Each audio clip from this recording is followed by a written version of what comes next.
好學貓。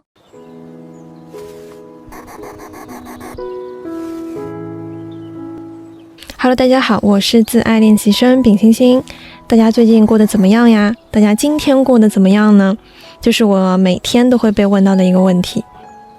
我的聽友群呢，有很多朋友有時候會在群裡面說自己遇到了一些困難或者是煩惱，也有人非常羨慕我說小小年紀就可以活得那麼自洽。其實呢，從做播客以來呢，最大的一個感受就是我發現我自己的內核變得越來越穩定了。外界的一些声音也好，它不會莫名其妙的去動搖我，對我自己的評價也好，還是人生選擇也好，我都有自己的一套邏輯體系去篩選，去衡量它到底說的對不對，就不會人云亦云。而在練就比曾經更強大的內核之後呢，我也變得更加自信，變得更加大方，懂得欣賞自己的優勢，也懂得說怎麼樣去坦然接受自己的弱勢，然後想着怎麼樣去補足它。所以這期節目呢，來聊一下怎麼樣去練就穩定的內核呢，和大家來談一談我的一些小想法。首先第一點，我有面對困難挫折疏導自己的辦法，遇到問題的時候我懂得向外求助，而不是說自己扛。我上期節目裡面有和大家提到說，我現在對於身邊人越來越坦誠，對家人也好，對戀人，對朋友都是，我是一個非常懂得示弱並且向他們去求助的一個人。那我最近遇到什麼大事呢？就是有一次中午吃飯的時候，我和同事去聊天，然後他講的一番話完全就點醒了我。因為我目前來說呢，是投了50家公司的簡歷，但是都沒有收到正兒八經的面試通知，就和 HR 面也好，還是群面也好，都沒有收到。我之前可能以為說這可能是因為面試還沒有正式的開始，秋招也剛起步，不要那麼着急。但是我同事和我說，我的學歷也其實就是單純的雙非一本，這是遠遠不夠的。而很多公司它特別現實，他們招人少就是要優中選優的，而看到雙非之後，直接就是簡歷都不會看就拒絕了。所以在那個時刻，我就開始懷疑自己的努力。我從大一開始呢，就明確了說自己是要工作的。那從大二暑假開始，正兒八經實習之後，就再也沒有中斷過。我也確實學到了非常多的東西，我的能力呢，也是得到了認可。而去客觀的去評價了一下我們公司管培生的一個工作，我發現說自己去胜任的話也是完全沒有問題的。但是重點就是我有沒有這個可以有機會去進入面試，進入這家公司的一個資本呢？我本來以為說學歷其實沒那麼重要，然後實習多的話呢就可以補足了，但是事實它不是這個樣子的。比方說，我舉個例子，我們公司呢有一個同事，他原本是做的是秘書，然後他的本科呢是民辦的學校，但是之後找的工作呢基本上都是那種大公司的一些秘書啊之類的。而他現在想要換崗位去做一些和業務相關的工作，而不是打雜的秘書之類的，他就要去實打實的把自己的學歷給搞上去，有這個學歷的敲門磚。所以呢，他計劃着說去讀了 MBA， 然後讀出來之後呢，也順利的升職了。所以有時候就是說，學歷等於你是否有資格去勝任這個工作，他甚至不會去看你的能力，看你的履歷，它就是一個硬性指標，有就是有，沒有就是沒有，而且是你必須要有。所以當時我就在自我的懷疑，我這麼長時間的一個實習，難道只是在證明自己有能力嗎？一直在補足能力的這一塊，但是它好像也沒有說是非常必要的，它可以去抹去我的学歷的一些弱勢，可以去掩蓋掉它沒有這個能力。所以就在想說，我是在自我感動嗎？我實習這麼長的時間，我到底是為了什麼在工作呢？到頭來不還是得去升研究生，去讀研究生嗎？而我其實自己就是一個計劃性人格，我是賊人，然後我不太允許說自己打沒有準備的仗。我本來以為說我提早開始規劃實習已經是一種未雨綢繆了，但我也沒想到說學歷是我這輩子都逃不過的一個事情。如果我想要去外企，我想要去實現我的工作理想的話，我就得去提高學歷。如果是這樣的話呢，我可能在一開始好好去讀書，去提升绩點，去考雅思，去搞托福，準備出國，這應該是一個更加順的一條路。但現在已經9月份了，別人的話可能早就摩拳擦掌，就開始投那些申請書了。但是我在這個時候剛剛想要說去更換賽道，賊人在這個時候就會覺得自己特別挫敗，這本應該是我在一開始就能想到的任何的可能性，但是我沒有想到，我讓自己現在處於一個比較被動的，然後很倉促的一個狀態當中，我會覺得很挫敗。而在這樣的糾結時刻呢，我就開始向外求助，我向我的朋友去第一時間諮詢深研的一些事情，找我和爸媽呢去聊一下我的規劃的一個變化，就我也開始羅列說種種的未來讀研的話是怎麼樣的，工作的話是怎麼樣的，一切的可能性，就開始寫了非常非常多的可能性。不過呢，我也開始思考我過去的一個生活，我就覺得說，我努力這麼久，難道都是泡沫嗎？我只是想證明自己，說我自己的能力還不錯，我讓自己處於一個舒適圈裡面，我覺得我現在實習工作也很開心，就想一直這樣幹下去。那到頭來還是發現說自己的起點比別人低，我到底是為了什麼在工作呢？正因為說有了這些不好的念頭產生，我會選擇說向外求助，向專業的人去求助，向父母呢去請教一些建議，同時呢也打算說現在去牽線搭橋，去認識一下公司的 HR， 去了解一下未來升職也好，還是對於學歷也好的一些硬性要求。既然要讀研究生，那我就覺得就讀那麼一次，人生讀那麼一次就好了，就要把它读也要讀得清楚一點，才有目標更明確的去讀書的一個動力。那其實這也是工作可以帶給我的一個能力吧，就是說我可以順出一條特別清晰的邏輯線。讀研呢是為了工作，是為了我想要自己理想生活的一個必要的敲門磚，而不是說比較虛的，我對這個學校是有憧憬的。這些可能對我來說是很虛的東西，因為有時候我也挺實際的，一些精神上面的憧憬它支撐不了我，我沒有什麼學歷崇拜，我只是可能是對於職業上面是有一些追求和崇拜的吧。如果說實質性的影響我未來想要得到的東西的話，那我擠破腦袋我也都是要想盡辦法去得到，去做一些必要的一些準備的。所以說哪怕我身處這麼混亂的一個時刻，我也依舊有遇到困難如何去處理的一種方法，也懂得說怎麼樣去示弱去求助，自己想不清楚的話呢就去問問別人，遇到阻礙的問題呢就去請教去搞清楚，慢慢的把事情的缘由給整理好了，邏輯也理清楚了，可能也就不那麼焦慮了。就我雖然說我的日常中是一個非常感性的人，但是我無論在處理一些感性問題也好，還是人生選擇，還是我的工作上面也好，我都是一個會靈活運用邏輯以及框架的一個人。可能這和我的 J 這個屬性也是有關係的，我會非常有規劃，也非常有架構性，這也是我很喜歡的一個模樣，也是我播客的一個特點吧，就是每一次我寫的簡介 show notes， 它的時間戳都非常有邏輯，都是層次鮮明的。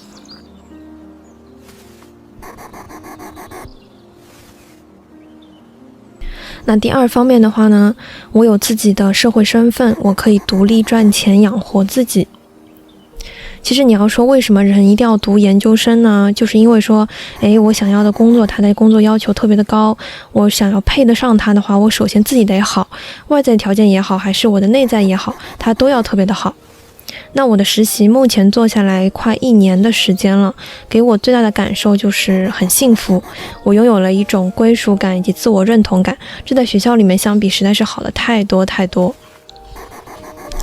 前段時間呢，我和我的爺爺奶奶聊天，然後他們明確提到說，女孩子必須要有一份自己的事業，要金錢獨立，要不依附於任何的人，不靠父母，不靠老公，也不靠家庭。然后他們舉了一個非常現實的例子給我，就是在我很小的時候，大概1、2年級，爺爺奶奶呢有考慮說要買我們家小區的一套房子，是那種你站在陽台上，你打開窗戶，你就可以立刻看到那棟樓的那種狀態，很近，下樓的話走幾步路就可以到奶奶家了。但當時呢，房子的價格已經慢慢高上去了，就是在要買的那一刻呢，他們是本来是想好，就是說爸爸他出一部分錢，然後娘娘他們也出一部分錢，但是就在買的那一刻，我的娘娘呢，她有一些猶豫了，就猶豫了那麼多的那幾萬塊錢，她直接就是非常殘酷的和爺爺奶奶說，你們不是已經有房子了嗎？為什麼還要買一套新的呢？結果就是因為這一次的一個猶豫，然後被其他人加價了5萬塊錢，就給把這套房子給買掉了，他們就錯失了這個買這套房子的機會。其實我娘娘說那句話是非常傷人的，你和他是親子的關係，你這麼多年對他這麼好，但是就算如此，也沒有誰一定要為你去掏錢这件事情，沒有這種必須的事情。而且如果是說他在關鍵時刻反悔了，你就是無能為力的，你什麼也得不到，你就是非常被動的一種狀態。就像是說你如果沒有工作，你在家啃老，但是你的父母呢，如果哪一天跟你鬧不開心了，然後一氣之下說我不給你零花錢，不給你生活費了，那你怎麼樣去生活，怎麼樣去買自己想要的任何東西呢？所以我爺爺就說呢，你靠誰也好，都不如靠你自己。你自己的小家，也就是爺爺奶奶他2個人，他才是一個整體，他們需要合力一起去打拼，然後自己的錢自己花，這才可以自己去做主，誰也管不到。因為小孩終究是會成立自己的家庭，他們也會有自己的考量，在最核心的那個圈子裡面，只有你和你的伴侶2個人。那我爺爺現在的那套房子呢，其實也是當時買不太起的，然後呢他選擇是說去照顧在台灣的爸爸，也就是太爺爺，才拿到了那筆錢。因為本身那筆錢呢是要付給護工的，然後太爺爺就覺得說，如果你有這個想要錢的這個願望的話，那爺爺如果他來做，他正好當時也退休了，那正好來做的話，他就可以把這筆錢給到爺爺。那爺爺呢，他就選擇那麼做了，孤身一個人呢來到了台灣，就為了賺去買新的一套房子的錢，就不去靠我剛剛工作的爸爸還有我娘娘。所以呢，人其實還是要有一份工作的，你起碼是有賺錢的。在你想要去改善自己的生活，去買東西也好，去旅遊也好，你有自己的錢就可以花得更加的自由，並且你可以為自己做主，你的主动權呢是掌握在你自己的手裡的。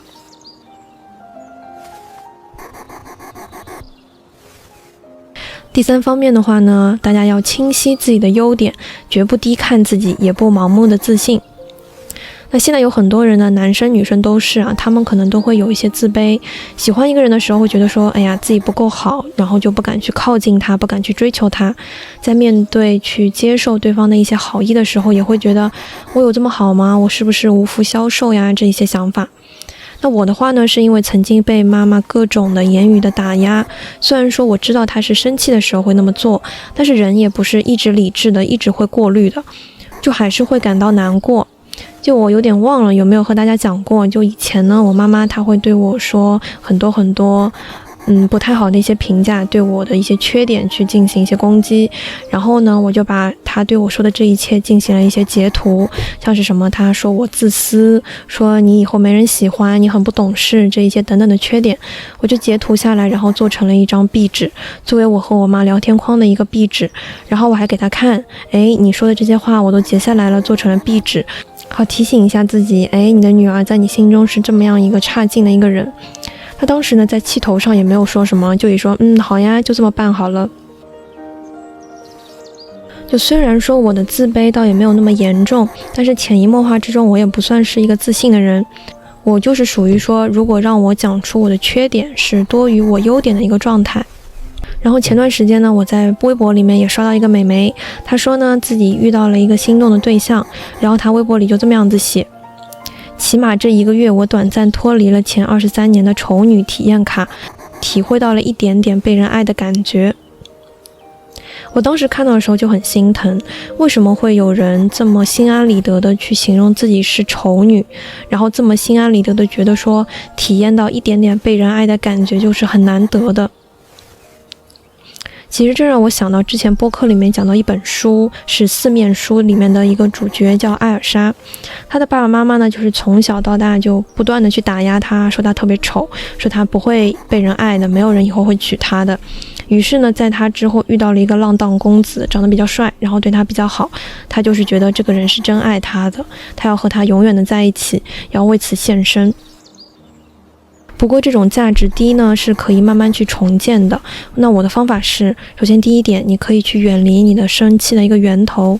比方說我在高中的時候就搬去住宿了，然後我就和家裡的事情可以做到在工作日的時候進行完全的一個切割。哪怕是說周末你鬧了不愉快，你都可以去逃去學校。就像是你現在的話，你也可以選擇搬出去住，去距離產生美。或者當你的家人對你進行人身攻擊的時候，你就選擇性的去屏蔽他，讓他物理意義上閉嘴。你可以和他屏蔽聊天框，然後去刪除他好友之類的都行，就可以幫助你在物理層面上面去抵抗那一些負面的東西，你聽不到了。那同時比較有效的一個方法呢，就是你可以在紙上一點一點的仔仔細細的去寫一下你有什麼樣子的一些優點。比方說呢，我當時寫了這幾個方面：性格上面的優點、人際關係、外在條件、個人成長以及自己的一些技能點，這些優點。那我可以跟大家讀一讀，就是我寫了哪一些。例如說性格上面，我溫柔、內秀、脾氣好，對事冷靜，不易動怒，敏感，對事物的觀察力很強，共情力特別強，可以理解他人，坦率真誠，對人說真話，不繞彎子，有問題直說，不懼怕面對悲痛，有自我調節和拯救的能力，很自洽，為人簡單，沒有壞心思，比較善良，獨立，然後拿得起放得下，為自己考慮，也不委屈自己。然後人際關係上面，我也會說我有很好的朋友，我有我的基友，我有我的小群，我的大學的好朋友，他們都非常的真誠，希望彼此都好。我有很好的爺爺奶奶，有可以聽我說心裡話的爸爸。戀愛關係裡面呢，也會保持理智，懂得溝通，主動解決，珍惜和愛着每一個人。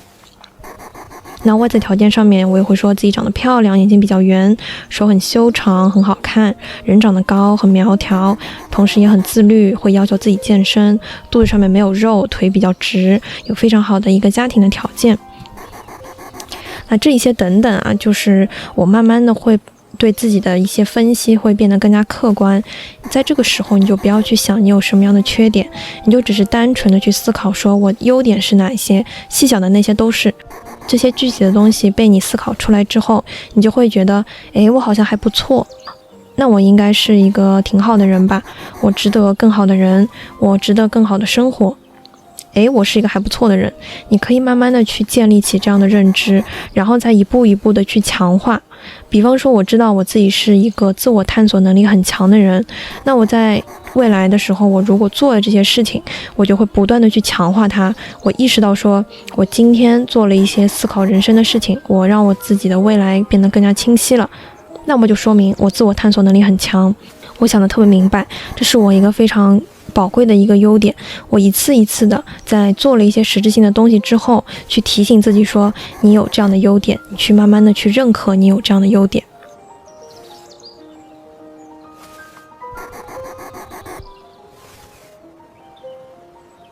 第四方面的話，我不需要外界去給予我什麼，我知道自己本身就很棒，同時呢，我也不羞於對自己的一個讚美。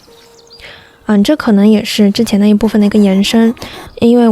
我在去年的時候呢，有思考過我在感情當中最大的一個缺點是什麼。我寫呢，我不自信，我希望對方可以多誇讚一下我，可以得到更多的坦誠真誠的誇讚以及欣賞。但是我现在不是，我可能在陌生人面前或者是在朋友面前會需要裝的謙虛一點，但是你在親近的人面前呢，你就可以大大方方的去承認你自己就是一個很漂亮的人。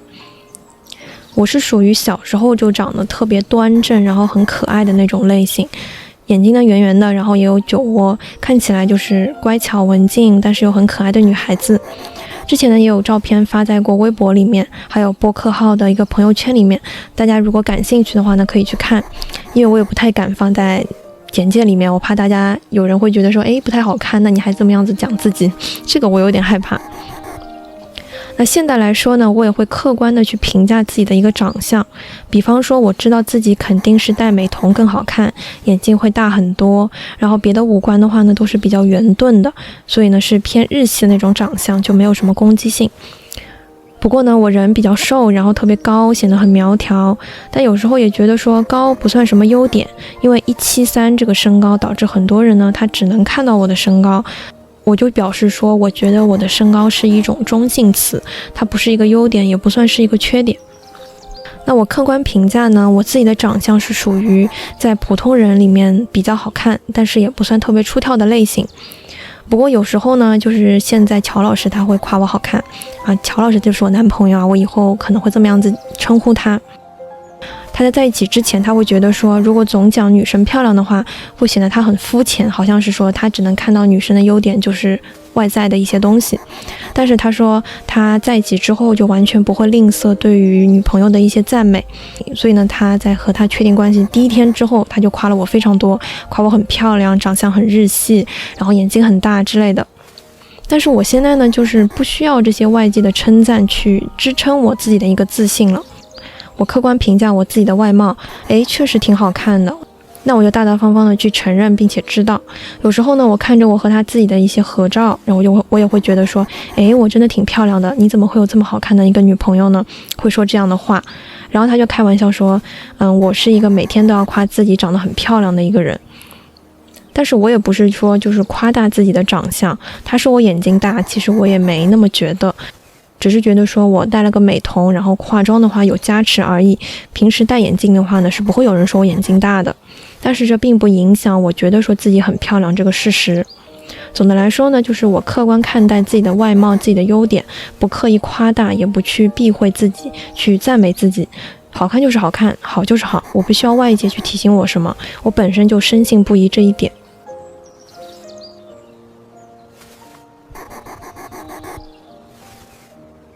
第5方面呢，他人陪伴重要，但是它不是必須的。我也可以去獨自聽音樂會，去逛公園，去探索這個世界。之前有看到一種說法，就是說單身呢，就是你得做到這個世界上面所有人都滅絕，所有人都消失了，但是你也依舊可以過得很充實、很快樂才可以。沒有人就是說必須要誰的陪伴才可以活下去。你分手之後你斷檔了，那你就給自己去找樂子，去做一個人可以做的一些事情，去做一些新鮮的事情，去培養自己的一個愛好，自己的一個內核。就哪怕是說我現在有了对象，也不代表說我什麼事情都需要他陪着我去做，我照樣可以一個人獨自的去快樂的去聽音樂會，因為這是我自己的愛好，和他沒有什麼關係。我當然可以做到說一個人去聽，一個人然後又回去，同樣也覺得非常充實，非常的快樂啊。這個非常快樂一個點就是我這週日有上海交響樂團的開幕式的音樂會可以去聽。那雖然說呢是有了親密的關係，但是肯定我們彼此雙方之間都需要保有自我的那一部分永遠存在。你需要獨處，你需要自己充電，需要獨自去探索這個世界，去做一些你做過的但是對方沒有做過的事情。人不需要和誰有太強的一種捆綁以及鏈接的一種關係，你要剝離開來，然後去找到屬於你自己的那一部分。包括說吃喝玩樂，這些都是你要會賺錢，然後會養活自己，你要會洗衣服做飯照顧自己。在玩上面呢，你也要有自己的一個社交圈，有自己的朋友，有自己的愛好。不一定說你出去玩就只是跟你的对象出去玩，你還可以有非常多的朋友去做別的一些事情。可能是說你的愛好音樂會，那你就去找和音樂會相關的一些朋友，你不一定說一定要找你的对象一起去做。那種狀態就是，如果你正在談戀愛，然後你明天就分手了，你也發現你的生活可以照樣正常的運轉下去，可以自己養活自己，照顧自己，然後可以玩得很好，有自己的工作。要保持這樣的獨立以及穩定的內核，這樣無論遇到什麼事情的話，你其實都有能力去對抗它的。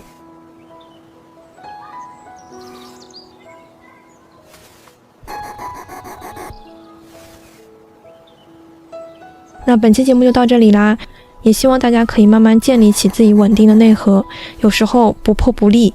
人跌入谷底之後，可能正是你飛速成長、去觸底反彈的一個時刻，要好好把握這個時機。期待與你下期再見，祝你健康，祝你幸福，拜拜。好學貓。